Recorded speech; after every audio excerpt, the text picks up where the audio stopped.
오늘의 말씀 사도행전 9장 17절에서 25절 말씀 읽도록 하겠습니다.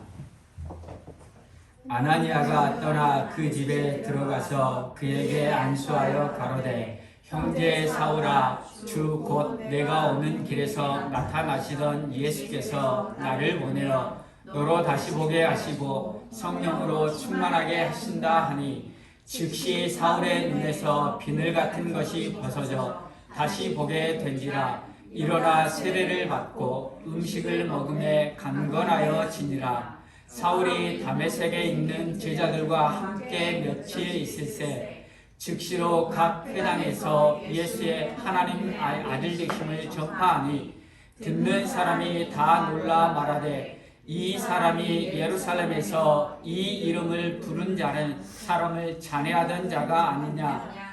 여기 온 것도 저희를 결박하여 대제사장들에게 끌고 가고자 함이 아니냐 하더라. 사울은 힘을 더 얻어 예수를 그리스도라 증명하여 다메섹에서 사는 유대인들을 굴복시키니라. 여러 날이 지나매 유대인들이 사울 죽이기를 공모하더니 그 계교가 사울에게 알려지니라. 저희가 그를 죽이려고 밤낮으로 성문까지 지키거늘 그의 제자들이 밤에 광주리에 사울을 담아 성에서 달아내리니라. 아멘. 자리 앉으시기 바랍니다.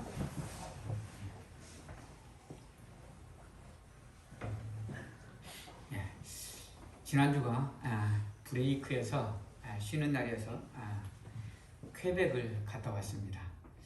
여기 뉴욕에서 퀘벡까지 운전으로 한 10시간 걸리는데요. 이번에 테슬라를 타고 가서 편하게 운전하고 갔다 왔습니다. 테슬라의 기능 중에 오토 파일럿이라는 기능이 있습니다. 보통 크루즈 기능은 속도를 일정하게 맞춰주는 기능인데 오토 파일럿을 설정을 하면 차선을 자기가 알아서 따라갑니다. 그러니까 핸들만 잡고 있고 앞에 어떠한 긴급한 상황이 없는가만 보면 됩니다. 그래서 참 편하게 운전을 했는데 그냥 직선을 다닐 때는 이게 참 편합니다. 그런데 이 꺾어지는 커브가 나오면 불안합니다. 왜냐하면 내가 커브를 틀 때 하던 그 습관하고 이 차가 설정되어 있는 커브를 도는 게 다르기 때문에 불안합니다. 그래서 조금 가다가 손에 힘을 주면 오토파일럿이 해제됩니다. 그리고 또 다른 상황은 트럭이 옆에 가까이 오면 조금이라도 우리는 비켜서 이렇게 운전을 합니다. 근데 오토파일럿 설정해 놓으면 그대로 가운데로 가기 때문에 불안합니다. 그래서 불안해서 핸들에 힘을 주고 내 마음대로 살짝 움직이면 오토파일럿이 해제됩니다. 근데 이게 자꾸 이렇게 운전을 하다 보니까 이게 이제 믿음이 가는 겁니다. 그래서 조금만 커브가 나와도 그냥 오토파일럿을 놔두고 가고 트럭이 와도 그냥 오토파일럿으로 놓고 가는 것입니다. 그러면서 그런 생각을 했습니다. 우리 인생에서 하나님을 의지하고 믿는 것도 이와 비슷하지 않는가? 우리가 하나님을 믿고 의지한다고 말하지만 우리 삶 가운데 트럭이 다가오는 것처럼 어려운 환경이 다가올 때 우리는 하나님을 찾기보다는 내가 내 힘으로 트럭을 피해서 가려고 하는 마음처럼 하나님께 내 인생을 맡기는 것이 아니라 내 의지대로, 내 생각대로, 내 뜻대로 그것들을 이겨내 보려고 하는 마음들이 있는 것 같습니다. 그런데 테슬라의 오토파일럿이 계속 운전하고 그것들을 경험하다 보니까 이제 믿음이 가는 것처럼 우리가 하나님께서 어려운 환경 가운데서 하나님의 역사하심을 자꾸 경험하다 보면 우리가 자연스럽게 하나님을 의지하게 될 수 있다는 사실을 우리가 믿을 수 있기를 바랍니다. 그래서 우리의 인생 가운데 하나님을 의지하고 하나님을 의지했을 때 하나님께서 역사하심을 경험함을 통해서 하나님을 더욱더 의지할 수 있기를 바랍니다. 우리는 심지어 테슬라라는 회사를 믿기 때문에 오토파일럿을 설정해 놓고 갑니다. 그런데 하나님은 어떤 분이십니까? 테슬라가 아니라 천지를 창조하시는 분이고 천지를 한치의 오차 없이 지금까지 운행하시는 분이 바로 하나님이라는 사실입니다. 그 하나님을 우리가 신뢰하고 그 하나님께서 내 인생을 인도하신다는 확실한 믿음이 있다고 한다면 우리는 이 땅을 편안한 가운데 살 수 있을 것입니다. 어떠한 어려움, 어떠한 고난이 닥칠 그 순간에도 하나님이 계신데 천지를 창조하신 그 하나님이 나의 아버지 되셔서 내 인생을 한치의 오차 없이 인도해 주실 것인데 라는 믿음이 있다고 한다면 우리는 이 땅 가운데서 어떠한 환경 가운데서도 불안하거나 좌절하거나 절망하지 않고 하나님을 바라봄으로 평안한 삶을 누릴 수 있다는 것입니다. 그것이 바로 사도 바울이 말한 범사에 감사하라, 항상 기뻐하라, 쉬지 말고 기도하라는 그러한 말씀이라는 것입니다. 이 모든 것들은 우리가 하나님을 의지하고 우리의 일상의 삶 가운데서 하나님께서 하셨다는 것들을 경험할 때 이러한 믿음으로 나아갈 수 있다는 사실입니다. 오늘 말씀을 통해서 하나님을 바라보고 하나님을 의지하는 믿음으로 나아갈 수 있기를 간절히 소원합니다. 우리가 계속해서 사도행전 9장 바울의 회심에 대해서 살펴보고 있습니다. 다메섹으로 향하던 사울은 다메섹 가까이 갔을 때 빛으로 임재하신 주님을 만났습니다. 그리고 주님을 만난 이후에 사울을 보지 못하고 금식하며 기도하고 있었습니다. 사울이 기도하고 있는 중에 아나니아라는 사람에게 환상을 통해서 사울을 찾아가서 안수해 주라고 말씀하셨고 아나니아는 그 말씀을 받고 사울을 찾아가 안수해 줌으로 말미암아서 사울은 눈에서 비늘 같은 것들이 벗겨지고 다시 음식을 먹고 강건하였다고 이야기하고 있습니다. 이 강건하였다는 것은 육체적인 강건이 아니라 하나님께서 힘을 주심으로 말미암아서 이제는 자신의 힘으로 살아가는 인생이 아니라 하나님의 힘으로 하나님의 뜻에 의해서 살아가는 인생이 되었다는 것을 보여주고 있습니다. 그래서 19절을 다시 한번 보시면 음식을 먹음에 강건하여 지니라. 사울이 다메섹에 있는 제자들과 함께 며칠을 있을 때 사울이 음식을 먹고 강건해진 이후에 그 다음에 다메섹에 있는 제자들과 며칠을 머물렀다고 이야기하고 있습니다. 음식을 먹는 것도 그닥 중요한 사건은 아닌데 누가가 기록했던 이유는 그 음식을 먹고 강건해졌다는 이 말이 하나님께서 힘을 주셨다는 의미이기 때문에 누가가 특별히 기록했다라고 이야기했습니다. 그와 동일하게 제자들과 함께 머문다는 사실도 그닥 중요한 내용은 아닙니다. 그런데 누가는 분명하게 다메섹에 있는 제자들과 함께 며칠을 묵었다라고 기록하고 있습니다. 사실 사울이 다메섹에 있는 제자들과 함께 머무는 것은 대단히 불편한 상황일 것입니다.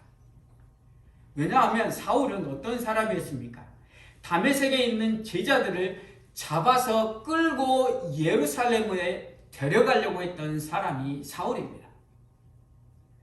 그런데 하나님의 강권적인 은혜로 만나서 회심하게 되었고 아나니아를 통해서 그가 세례를 받고 음식을 먹고 강건하여졌습니다. 그럼에도 불구하고 여전히 제자들에게 있어서 사울과 며칠을 동거동락하는 것은 불편한 일이었을 것입니다. 혹시 나영이 사건을 아시나요? 네. 한국에서 유명했던 사건입니다. 어린아이를 성폭행해서 교도소에 갔던 조두순이라는 사람이 있습니다. 그 사람 때문에 나영이 법이 한국에서 개정이 됐습니다. 그 이유는 아동 성폭력에 대해서 형벌이 너무 낮았다. 형기가 너무 낮았기 때문에 이것을 배로 올리는 사건이 일어났습니다. 그리고 조두순이 출소했을 때 그 조두순이 사는 안산시는 난리가 났습니다. 왜냐하면 그 사람하고 우리가 같이 살 수 없다. 그 사람하고 나의 자녀가 마주치는 것 자체도 나는 너무 싫다. 그래서 그 사람은 여기에 못 살게 하라는 시위가 일어났습니다. 여기 미국에도 제시카 법이라는 게 있습니다. 아동 성폭력범은 학교에서 어느 정도 거리 이내에 살 수가 없습니다. 그리고 그 사람들은 따로 지정된 곳에 살게 하는 법이 있습니다. 그 이유는 무엇입니까? 범죄자이기 때문에 그러한 죄를 또 범할 수 있기 때문에 격리를 시키는 것입니다. 사울은 어떠한 사람입니까? 그리스도인들을 잡아 죽이던 자였습니다. 어떻게 보면 다메섹에 있는 제자들과 연관된 사람들도 사울에 의해서 죽임을 당했을 수 있습니다. 그런데 그가 회심했다 손 치더라도 불과 며칠 만에 3, 4일 만에 다시 제자들과 함께 동거동락할 수 있었다는 것, 참으로 제자들 입장에서는 불편한 상황이었을 것입니다. 자신들을 잡으러 온 사람, 그리고 이전에 자신이 알던 그리스도인들을 핍박할 뿐만 아니라 잡아서 죽였던 사람이 사울입니다. 그 사람과 함께 지낸다는 것은 참으로 불편할 수밖에 없습니다. 그럼 사울의 입장에서는 어떨까요? 사울의 입장에서도 불편할 수밖에 없습니다. 왜냐하면 자신의 죄가 있기 때문에, 내가 그리고 저 사람들을 죽이려고 여기에 왔던 사람인데 그 사람하고 함께 동거하는 것은 사울의 입장에서도 불편할 수밖에 없다는 것입니다. 예전에 교도소에 오랫동안 사역하신 분하고 교도소에 함께 들어간 적이 있습니다. 그것에서 한 시대에 정말 잔인했던 막가파라고 혹시 들어보셨는지 모르겠습니다. 막가파 부두목을 보았습니다. 분위기가 쎄하더라고요. 근데 그 교도소에 오래 사역하신 목사님이 하시는 말씀이, 교도소에 출소를 하면 자기를 딱 한 번 찾아온다고 이야기합니다. 왜냐하면 한 번 찾아오는 이유는 자기 집에 갈 때까지 여비를 받기 위해서 한 번 찾아오면, 그 당시에 한 5만 원을 줘서 보내면 그 다음에는 소식을 끊고 산다고 합니다. 왜냐하면 자신의 과거, 자신의 자신의 죄 지었던 것을 알고 있기 때문에, 자신의 죄 지었던 것을 알고 있는 사람하고 만나는 것을 불편해한다는 것입니다. 그런 측면에서 보면 사울도 다메섹에 있는 제자들과 함께 동거동락하는 것은 대단히 불편했을 것입니다. 왜냐하면 자신이 지은 죄가 너무도 크기 때문에요. 다메섹에 있는 제자들과 동일한 그리스도인들을 잡아서 죽이기까지 했던 사울이기 때문입니다. 그럼에도 불구하고 그들이 함께 며칠을 있을 수 있었던 것은 무엇 때문이겠습니까? 불편함보다 하나님의 은혜가 더 컸기 때문입니다. 그리고 사울의 회심에 대해서 그들은 전적으로 신뢰하고 믿어주었기 때문입니다. 사울의 회심에 대해서 전적으로 신뢰하고 믿어주었고, 그 믿음 위에 하나님께서 은혜 주심으로 말미암아서 함께 동거동락하는 가운데 하나님께서 그들 모두를 하나의 공동체로 세웠다는 사실입니다. 하나의 공동체로 세워진 이후에 사울은 즉시로 나가서 복음을 증거하고 있다는 사실입니다. 20절을 보겠습니다. 즉시로 각 회당에서 예수의 하나님의 아들이심을 전파하니, 사울이 즉시로 복음을 전할 수 있었던 것은 다메섹의 제자들과 함께 거하면서 그들이 하나님의 은혜를 더욱더 크게 느꼈기 때문입니다. 사울의 빛으로 임재하신 주님을 만났을 뿐만 아니라 아나니아를 통해서, 안수함을 통해서 눈에 비늘이 벗겨지고 다시 회복됐고, 그리고 또한 그 은혜에 더하여서 다메섹에 있는 제자들과 함께 거하면서 하나님의 은혜 공동체를 체험했기 때문에 사울이 완전히 회심하고 그리스도교를 이제는 전파하는 대로 나아갈 수 있게 되었다는 사실입니다. 우리 공동체가 그러한 공동체가 되기를 원합니다. 우리 안에 서로 간에 불편함이 있을 수 있고, 우리 간에 서로 다름으로 인해서 서로 화합되지 않을 수 있습니다. 사실 저희 교회가 상당히 특수한 상황입니다. 개척교회라고 하면 저와 여러분이 오랫동안 아는 사람들을 통해서 개척하기 때문에 서로가 너무도 잘 아는 사람들의 모임이 개척교회의 모임입니다. 그러나 교회 사이즈는 개척교회의 사이즈인데 우리가 서로 안 기간이라든가 저와 여러분들이 안 기간이 그렇게 길지 않다는 것입니다. 그것은 뭐냐면 우리 서로 안에 담이 있을 수 있다는 사실입니다. 그러나 그 담, 그 불편함을 넘어설 수 있는 것은 하나님의 은혜밖에 없다는 사실입니다. 사울이 다메섹의 제자들에게 죄를 지었고 그들을 잡으려고 오는 사울이었음에도 불구하고 다메섹 제자들이 그와 사울과 함께 동거할 수 있었고 사울도 또한 그 불편함을 넘어서 그들과 함께 공동체 안에서 은혜를 누릴 수 있었던 것은 하나님께서 부어주신 은혜가 있었기 때문입니다. 우리 공동체에 그러한 은혜가 있기를 간절히 소원합니다.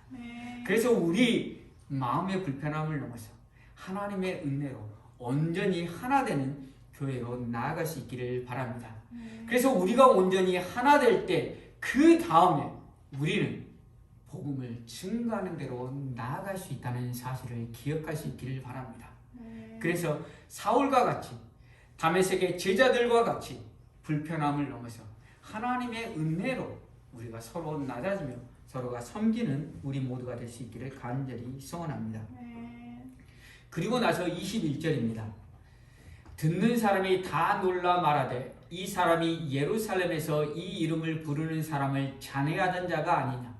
여기 온 것도 저희를 결박하여 대제사장들에게 끌어가고자 함이 아니냐 하더라. 사울이 회당에서 복음을 증거하는 것을 통해서 사람들이 다 놀랐다고 이야기합니다. 왜냐하면 사울이 기세 등등해서 다메섹으로 그리스도인들을 잡으러 온 그때는 지금 일주일 정도밖에 시간이 지나지 않았습니다. 일주일 정도밖에 시간이 지나지 않았는데 사울은 전혀 다른 사람이 되었습니다. 그리스도교, 예수를 그리스도라고 믿는 사람을 잡아서 죽이던 사람이었는데 그 사람이 예수가 그리스도라는 것을 증거하고 있다는 사실입니다. 그래서 사람들이 다 놀랐다는 것입니다. 그리고 사울은 빛으로 임재하신 주님을 만나고 아나니아의 안수를 통해서 확실히 주님이 그리스도라는 사실을 믿은 이유로 인해서 그는 비포와 애프터가 분명하게 달라졌다는 것입니다. 불과 일주일밖에 되지 않았지만 사울은 전적으로 비포와 애프터의 삶을 살았다는 것입니다. 비포는 하나님을 대적했던 삶에서 하나님을 증거하던 삶으로의 변화를 이야기하고 있습니다. 우리 모두는 예수를 믿는 사람들입니다.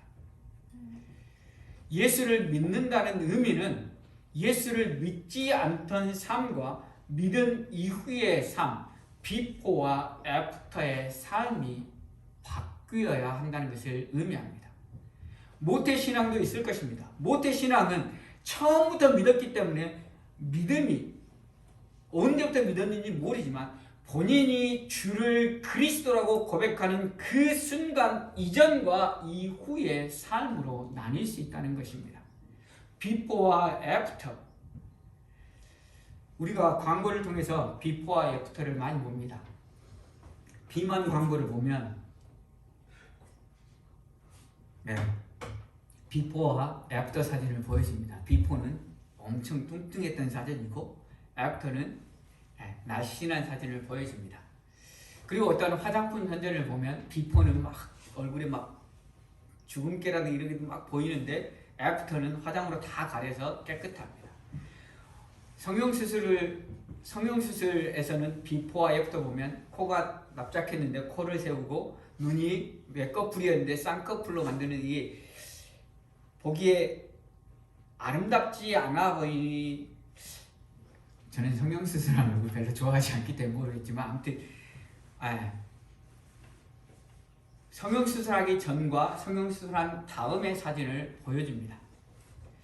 그러나 우리 중에 어느 누구도 그 사진을 있는 그대로 믿지는 않습니다.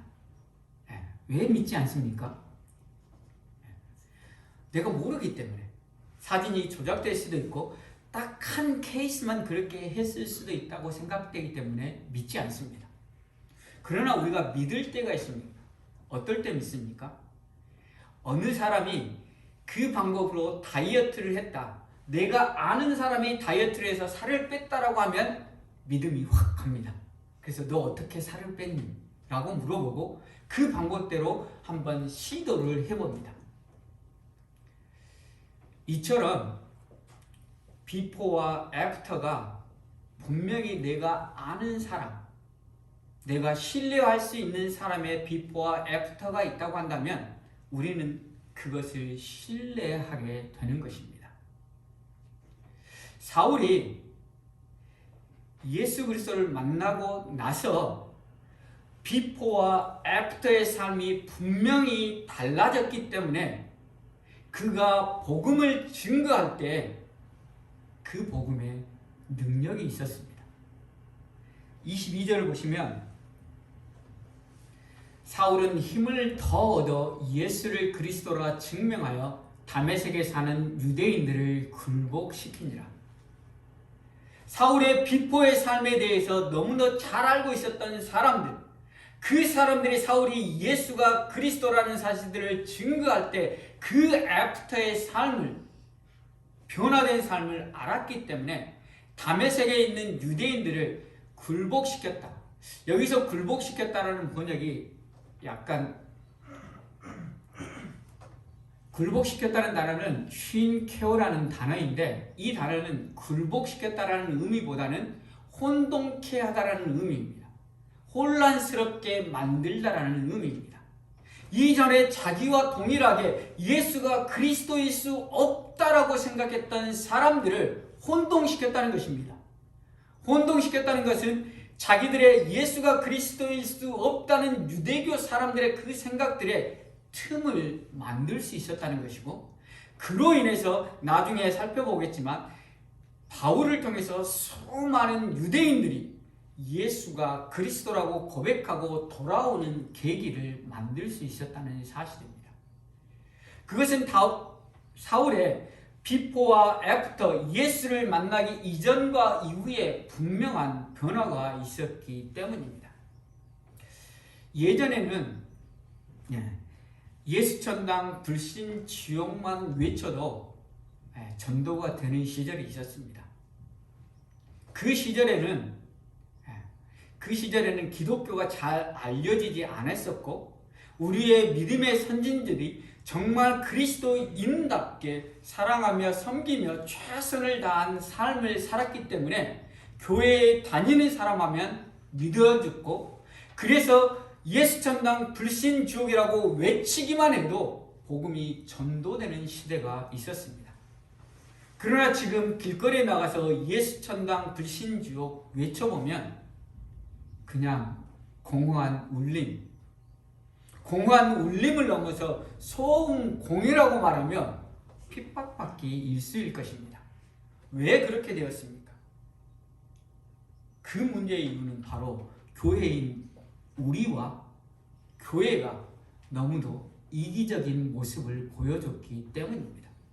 그래서 교회 다닌다 라는 사람들은 이퀄 이기적이고 자기들만 아는 사람이라는 인식이 지금 쌓여 있다는 것입니다. 독선적이고 오만하고 이기적이고 자기들밖에 모르는 사람이 교회 다니는 사람의 대표가 되어버렸다는 사실입니다. 그러나 그러한 인식을 가지고 있는 사람들에게 예수천당 불신지옥은 더 이상 먹히지 않는 전도라는 것입니다. 그래서 지금의 전도는 무엇이라고 이야기합니까? 관계전도라고 이야기합니다. 내가 아는 사람들에게 복음을 증거해야 된다고 이야기합니다. 그럼 내가 아는 사람들에게 복음을 증거하려면 무엇을 보여줘야 되겠습니까? 비포와 애프터를 보여주어야 한다는 것입니다. 하나님을 믿기 전과 하나님을 믿고 난 이후의 삶의 변화된 모습을 보여주어야 한다는 것입니다.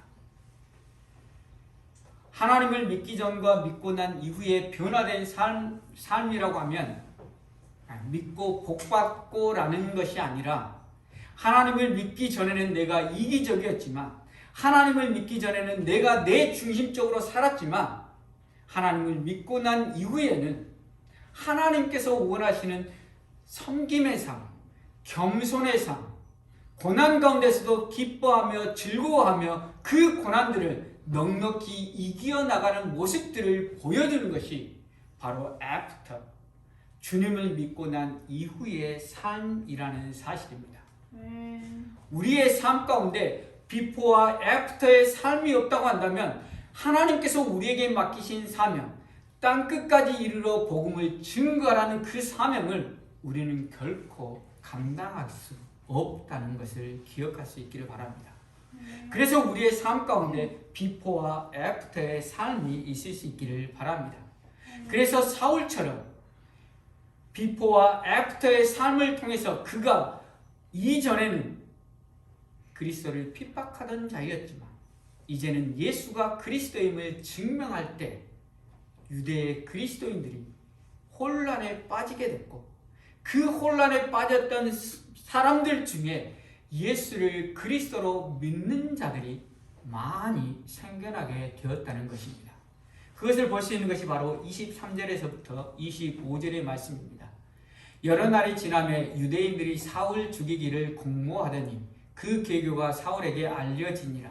저희가 그를 죽이려고 밤낮 성문까지 지키거늘 그의 제자들이 밤에 광주리에 사울을 담아 성에서 달아내리니라. 사울의 복음 증거가 능력이 있었기 때문에 유대교인들이 혼란에 빠졌고 그 중에 수많은 사람들이 예수가 그리스도라고 고백하게 되었다는 것입니다. 그렇기 때문에 유대인들이 며칠이 지나자 사울을 죽여야겠다고 생각한 것입니다. 왜냐하면 가만히 두면 계속해서 사울이 증거하는 복음으로 유대인들이 회심하게 되기 때문에 더 이상 사울을 그대로 내어버려 둘 수 없다는 것입니다. 그래서 사울을 죽이기로 결정을 하고 사울을 죽이기로 했으나 그 계교가 사울에게 알려졌고 사울은 밤에 광주리를 타나서 성 밖을 빠져나왔다는 것입니다. 사울은 이전과 이후의 삶으로 나눌 수 있고 그러한 삶을 통해서 복음을 증거하는 삶을 살았습니다. 오늘 우리에게 있어서 비포와 애프터의 삶, 주님을 믿고 난 이후의 삶으로 우리가 변화되기를 다 바라실 것입니다. 그러면 우리가 어떻게 주님을 믿고 신뢰하며 나아갈 수 있을 것인가? 서두에서 말씀드렸듯이 하나님을 신뢰하고 믿음으로 나아갈 때 하나님의 역사를 경험하는 경험들이 쌓일 때만 우리는 그 하나님을 믿고 신뢰하며 나아갈 수 있다는 사실입니다. 2024년 계획 중에 하나가 감사의 기도를 쓰는 것입니다. 감사의 기도를 계속해서 쓰면 내 힘으로 할 수 없는 것들을 하나님이 해주신 것들을 감사할 수밖에 없고 그러한 것들이 내 인생을 채워나간다는 것을 우리는 느낄 수 있습니다. 내 힘으로 할 수 없는 것, 특별히 관계의 문제에 있어서 내 능력으로 할 수 없는 상대의 마음을 하나님께서 만져주시라고 기도했을 때 하나님께서 만져주시고 회복시켜 주시는 것들, 그리고 내가 할 수 없는 것들을 내가 할 수 없는 어떠한 상황 가운데서 하나님이 건져주시는 것들, 그러한 것들을 통해서 하나님을 더욱더 신뢰하고 믿고 의지하며 나아갈 수 있다는 사실입니다. 내려오면서 차량에서 광야를 지나며라는 찬양이 흘러나왔습니다. 주님만 내 도움 되시고 주님만 내 빛이 되시는 주님만 내 친구 되시는 광야, 주님 손 놓고는 단 하루도 살 수 없는 곳 광야에 서 있는 그 찬양을 들으면서 우리 인생이 광야 같기 때문에 하나님의 손 놓고는 살 수 없다는 생각을 하면서 광야에서만 우리가 하나님을 의지하고 살 수 있는가? 그렇지 않다는 것입니다. 이스라엘 백성이 가나안에 들어가서도 하나님께서 함께해 주심으로 말미암아서 가나안 땅에서 살 수 있었다는 것입니다. 우리가 힘들고 어려울 때에도 하나님이 계실 때만 우리가 살 수 있고, 우리 인생의 평탄한 길, 즐겁고 기쁜 순간에도 하나님이 함께 하실 때만 우리가 살 수 있다는 사실입니다. 부자가 그렇게 이야기합니다. 곡식을 다 걷어놓고 창고에 다 들여놓고 이제는 즐기면 된다라고 이야기했을 때 하나님이 뭐라고 이야기하십니까? 오늘 밤 내 생명을 거두어가면 네 뭐하는 것이 누구 것이 되겠느냐고 말씀하십니다. 오늘 우리 코끝에 생명을 주신 분이 바로 하나님이라는 사실입니다. 그러므로 인해서 우리가 어려울 때, 우리가 힘들 때에도 하나님이 함께 하셨을 뿐만 아니라 우리의 평탄한 길을 갈 때에도, 기쁨과 즐거움이 있을 때에도 하나님께서 우리와 함께 하신다는 사실이고, 하나님이 우리와 함께 하실 때만 우리는 살 수 있는 존재라는 사실입니다. 하나님은 그 고백을 원하시는 것입니다. 하나님 없이는 살 수 없습니다. 하나님 없이는 살 수 없습니다. 하나님 내 인생에 함께 하셔서 역사하여 주십시오라고 기도하며 나아가는 삶, 그리고 기도하며 나아갈 때 하나님께서 역사하실 때 그 역사하심을 경험하는 삶, 그러한 삶을 통해서 더욱더 하나님을 신뢰하고 하나님을 의지할 수 있게 되고, 그 삶이 우리의 인생을 평탄한 길로 인도해 주신다는 사실입니다.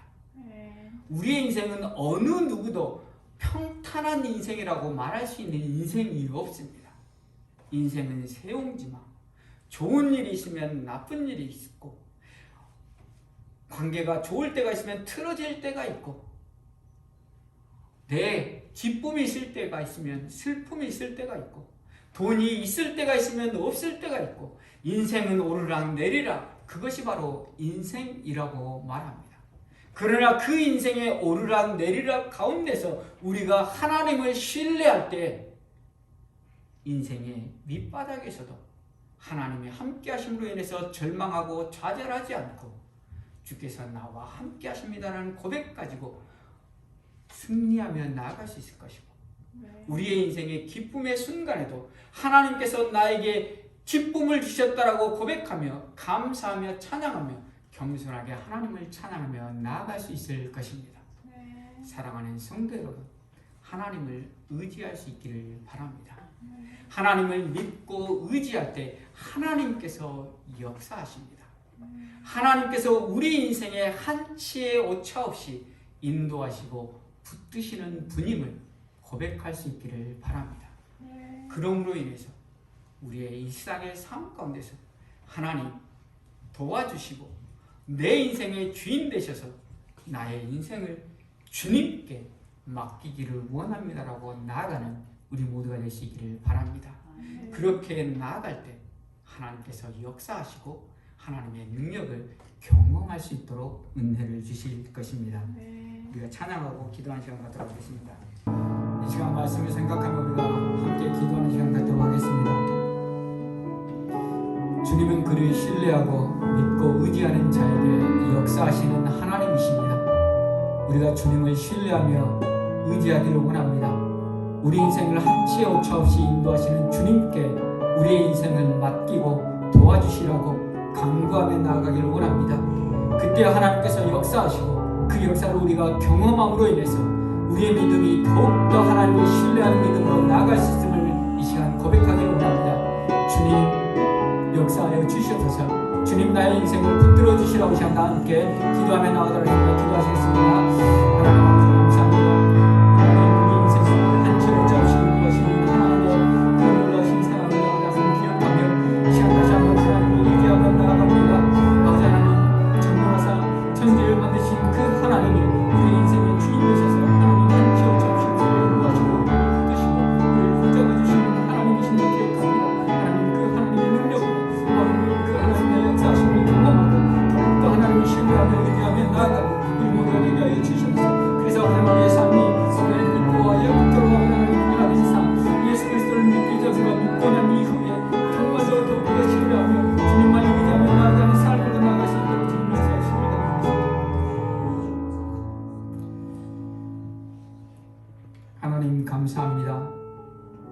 하나님이 예수 그리스도의 십자가를 통해서 우리를 구원하여 주시고 우리 인생을 인도하여 주시니 감사합니다. 천지를 창조하신 그 하나님이 우리의 아버지 되셔서 우리 인생을 한 치 오차 없이 인도하신다는 믿음 가운데 우리가 하나님을 바라보고 하나님을 구하는 우리 인생이 되게 하여 주시옵소서. 우리가 하나님께 구하고 나아갈 때 하나님의 역사를 경험하게 하시고 그 경험을 통해서 더욱더 하나님을 신뢰하며 나아가는 우리 모두가 될 수 있도록 은혜를 베풀어 주시옵소서. 그래서 하나님을 믿기 전과 믿고 난 이후에 우리의 삶에 변화가 있게 하여 주시옵시고 그 변화를 통해서 복음을 증거하는 우리 모두가 될 수 있도록 은혜를 베풀어 주시옵소서. 하나님이 계심으로 말미암아서 인생 새옹치마 아버지 하나님 좋은 일과 나쁜 일이 겹쳐 일어날 수밖에 없는 우리의 인생 가운데서 하나님 늘 하나님으로 인해서 감사하며 영광 돌리는 삶으로 나아가는 우리 모두가 되게 하여 주시옵소서. 그래서 우리의 삶을 통해서 하나님이 증거되고 하나님의 복음이 예수가 그리스도라는 것들이 증거되는 우리의 삶이 될 수 있도록 은혜를 베풀어 주시옵소서. 그러한 은혜가 있기를 간절히 소원하며 예수님의 이름으로 기도합니다.